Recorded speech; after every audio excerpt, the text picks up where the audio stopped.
Bienvenidos a Geocronos, Afganistán, tierra de imperios. Dale me gusta y suscríbete para no perderte nada. Esta es la primera entrega de una serie de 10 videos donde exploraremos a fondo la historia de Afganistán, un país marcado por su ubicación estratégica, su diversidad cultural y sus constantes luchas por la independencia. A lo largo de esta serie, viajaremos desde los tiempos de Alejandro Magno hasta la actualidad, abordando los grandes imperios que dominaron la región, la llegada del Islam y su impacto, las guerras anglo-afganas y la independencia, las invasiones soviética y estadounidense, el ascenso y regreso de los talibanes. Esta es una historia de resistencia, imperios y cambios drásticos. No te pierdas ninguno de los episodios, porque cada uno nos ayudará a entender mejor el presente de Afganistán y su papel en el mundo. Comenta tu opinión, comparte con amigos y activa la campanita para estar al día con cada capítulo de esta fascinante serie. Comenzamos. Afganistán, esa tierra de encuentros, de caminos que se cruzan, de civilizaciones que van y vienen, no comenzó su historia con los imperios, ni con las grandes conquistas, ni siquiera con la escritura. Su historia se remonta mucho más atrás, a un tiempo en el que los primeros humanos encontraron en esta región un hogar, un refugio entre montañas imponentes y valles fértiles.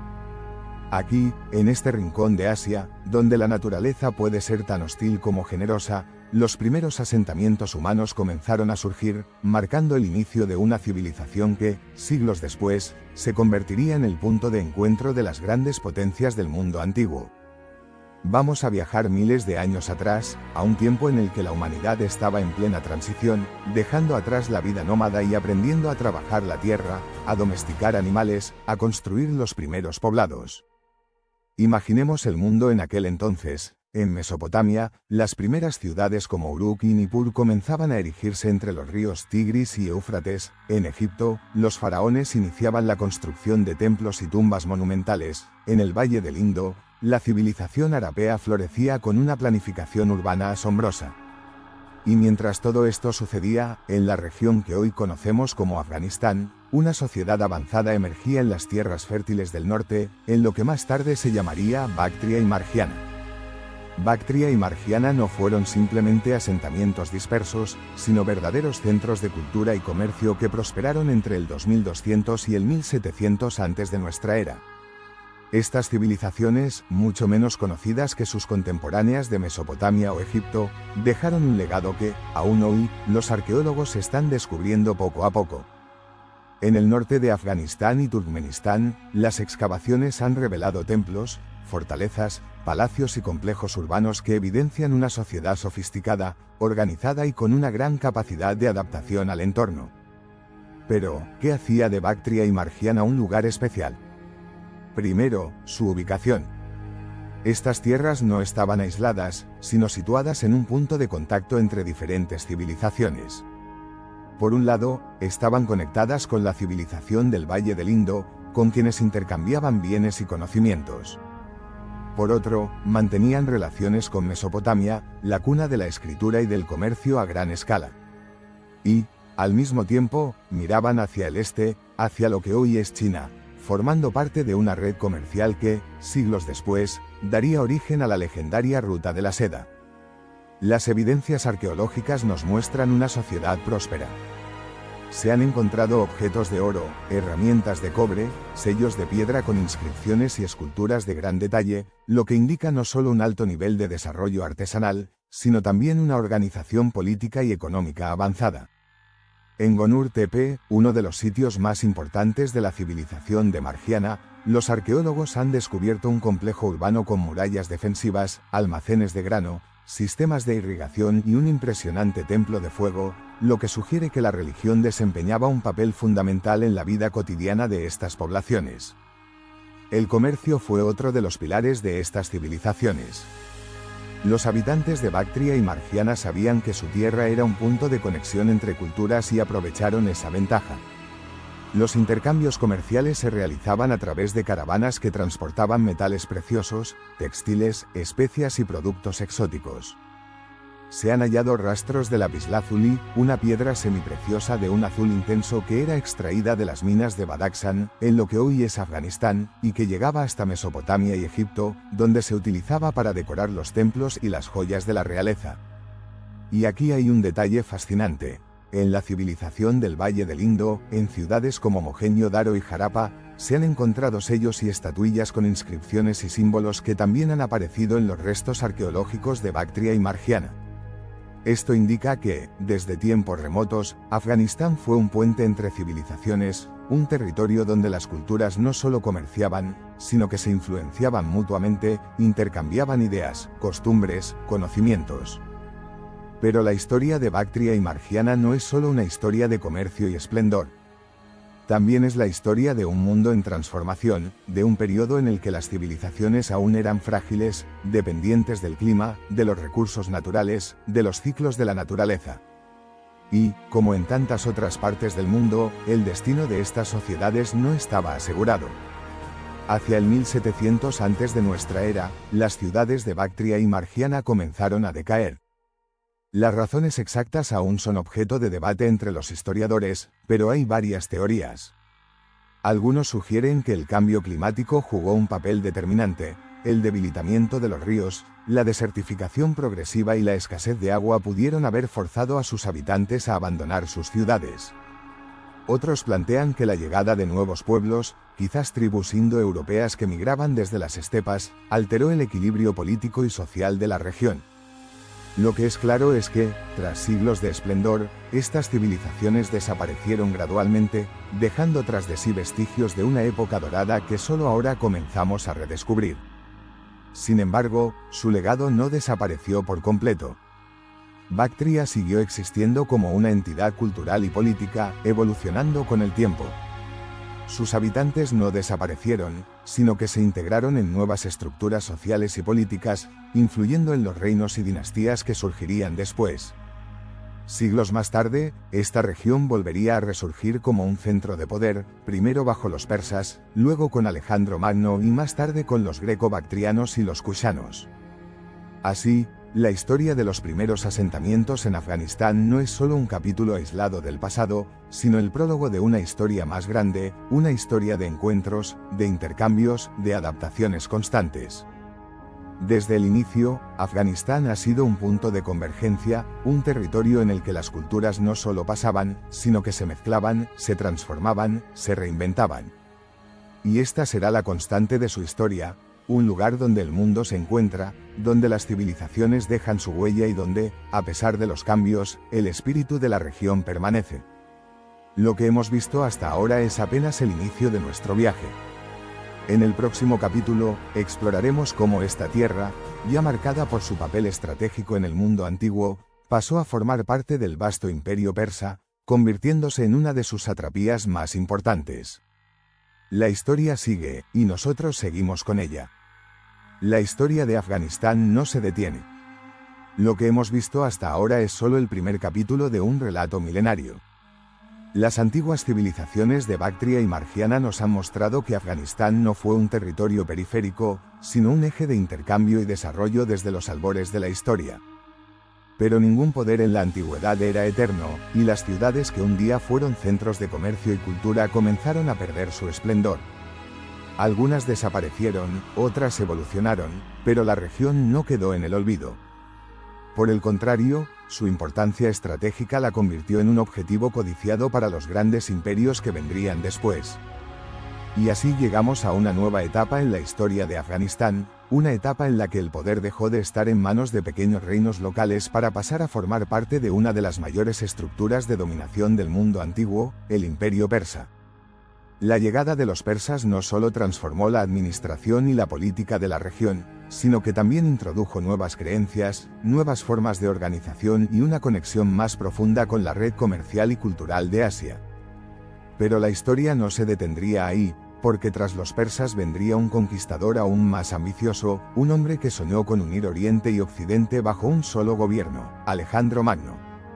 A mediados del siglo VI antes de nuestra era, en una región al suroeste de lo que hoy conocemos como Irán, un líder comenzó a forjar lo que se convertiría en uno de los imperios más grandes de la historia. Su nombre era Ciro el Grande, y su legado trascendería las fronteras de su tiempo.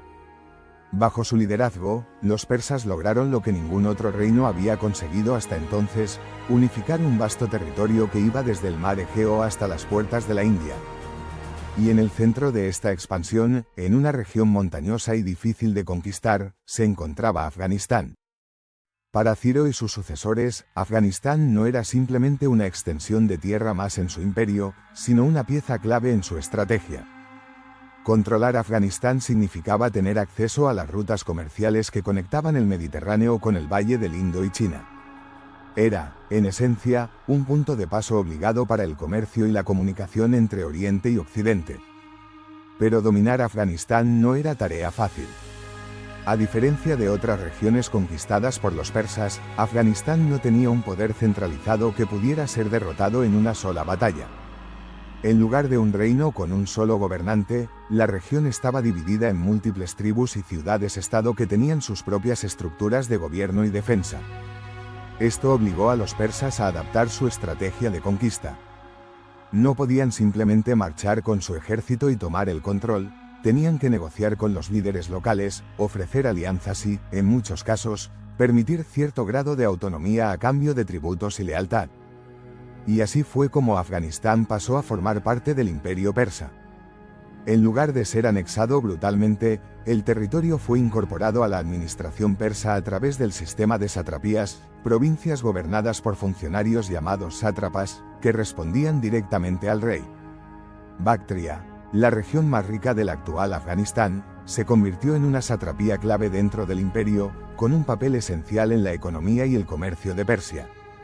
Bajo el dominio persa, Afganistán experimentó una transformación significativa.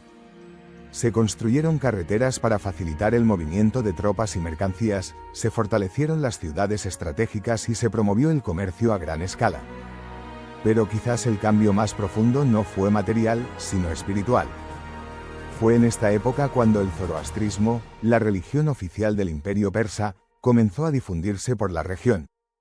El zoroastrismo, fundado por el profeta Zaratustra, o Zoroastro, no era simplemente un conjunto de creencias espirituales, sino una visión del mundo basada en la dualidad entre el bien y el mal, la luz y la oscuridad, el orden y el caos. En el centro de esta doctrina estaba Ahura Mazda, el dios supremo, que representaba la verdad y la justicia.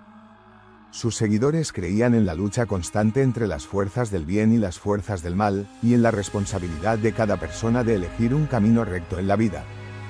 Para los persas, la expansión de su imperio también significaba la difusión de esta cosmovisión. En Afganistán, la presencia del zoroastrismo quedó marcada por la construcción de templos de fuego, lugares donde los sacerdotes mantenían llamas sagradas encendidas como símbolo de la luz de Ahura Mazda. Aunque no todos los habitantes de la región adoptaron esta religión, su impacto en la cultura afgana fue innegable, y su influencia perduraría incluso después de la caída del imperio persa. Pero ningún imperio es eterno. En el siglo IV antes de nuestra era, otro poder emergió en el escenario mundial. Desde Macedonia, un joven rey con una ambición desmesurada estaba decidido a conquistar todo lo que conocía. Su nombre era Alejandro Magno, y su ejército, después de derrotar a los persas en la legendaria batalla de Gaugamela en el 331 a.C., comenzó a avanzar hacia el este, en busca de nuevas tierras por dominar. Sin embargo, Alejandro pronto descubriría lo que otros conquistadores aprenderían siglos después: Afganistán no es un territorio fácil de someter. Cuando su ejército llegó a la región, se encontró con una resistencia feroz. Las tribus locales no tenían grandes ejércitos organizados, pero conocían el terreno mejor que nadie y utilizaban tácticas de guerrilla que hacían extremadamente difícil para los macedonios consolidar su dominio. Cada paso que daban en Afganistán era una lucha, cada ciudad que tomaban tenía que ser defendida con una fuerza considerable. A pesar de las dificultades, Alejandro logró imponer su control en varias ciudades estratégicas. Fundó Alejandría del Cáucaso, cerca de la actual Bagram, como un bastión helenístico en la región. Su idea no era solo conquistar, sino fusionar las culturas griega y oriental en un nuevo orden civilizatorio. Pero, aunque Alejandro pudo establecer su dominio por un tiempo, su control sobre Afganistán nunca fue absoluto. La resistencia local persistió, y tras su muerte en el 323 a.C., su imperio se desmoronó rápidamente. Afganistán pasó a manos de sus sucesores, los seleucidas, pero su control sobre la región fue efímero. Las tribus afganas, acostumbradas a la lucha y a la autonomía, nunca aceptaron plenamente el dominio extranjero. Lo que hemos visto en este capítulo es una constante en la historia de Afganistán: la llegada de grandes imperios, la resistencia de su pueblo y la fusión de culturas que inevitablemente ocurre cuando Oriente y Occidente se encuentran en este territorio. La presencia persa dejó su huella en la administración, en la economía y en la religión. La llegada de Alejandro introdujo la cultura helenística, la arquitectura griega y nuevas formas de arte y pensamiento. Pero ninguna de estas influencias eliminó la identidad local, sino que la transformó, la enriqueció, la hizo aún más compleja. Y la historia de Afganistán no se detiene aquí. Después de la caída de Alejandro y de la fragmentación de su imperio, nuevos reinos surgirían en la región. Entre ellos, uno de los más fascinantes, el Imperio Kushan, que llevaría a Afganistán a una nueva etapa de esplendor y que traería consigo la expansión de una de las religiones más influyentes del mundo, el budismo. La historia de Afganistán avanza inexorablemente, marcada por la llegada de nuevos imperios y la constante lucha entre quienes desean someterla y quienes defienden su autonomía.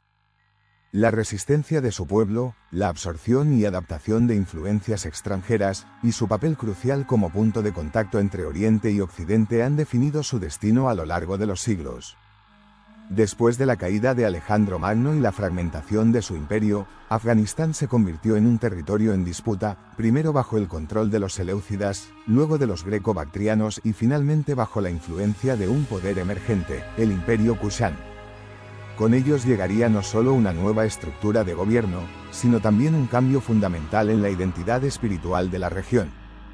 Desde tiempos antiguos, Afganistán había sido una tierra de múltiples creencias, donde la espiritualidad se expresaba de formas diversas.